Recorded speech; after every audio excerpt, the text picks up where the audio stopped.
Of air travel, it's reached a new pandemic record. More people have traveled by air in the last 5 days than any 5-day period last year. And this trend could be a good sign for struggling airlines.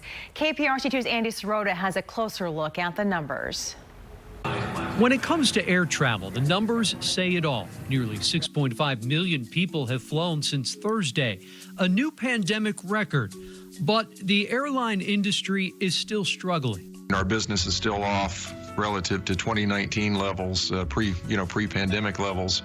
It's still down 65%, at least in February. The industry's hoping the new numbers are the start of a comeback, especially after it just received $40 billion in new stimulus. But recovery is not yet a sure bet. Southwest Airlines CEO Gary Kelly says it may take 5 years or more to recover to pre-pandemic levels of business travel. Right now, we're very dependent upon consumers to fill up our airplanes.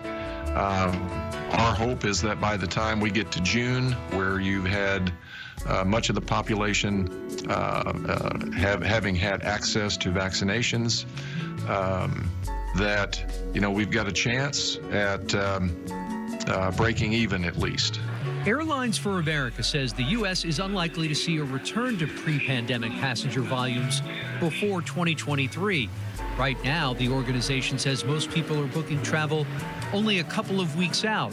As for the air industry's future, it's still hard to forecast, but there's hope. I think there are very clear signs that our business is picking up, which is very consistent from everything else that we're reading. If travel continues on the current trajectory, United Airlines says it expects to stop burning cash this March, becoming the first airline expecting a positive cash flow since the coronavirus pandemic tanked travel demand 1 year ago. In its regulatory filing, United says it expects cash flow to actually be positive for the rest of the year. Delta Airlines CEO says they are cautiously optimistic that it can halt its cash burn this spring. JetBlue also issuing guidance in its filing saying although the trends are not consistent, there have been improvements in future bookings. More than 1 million people were screened by the TSA every day for the last 5 days.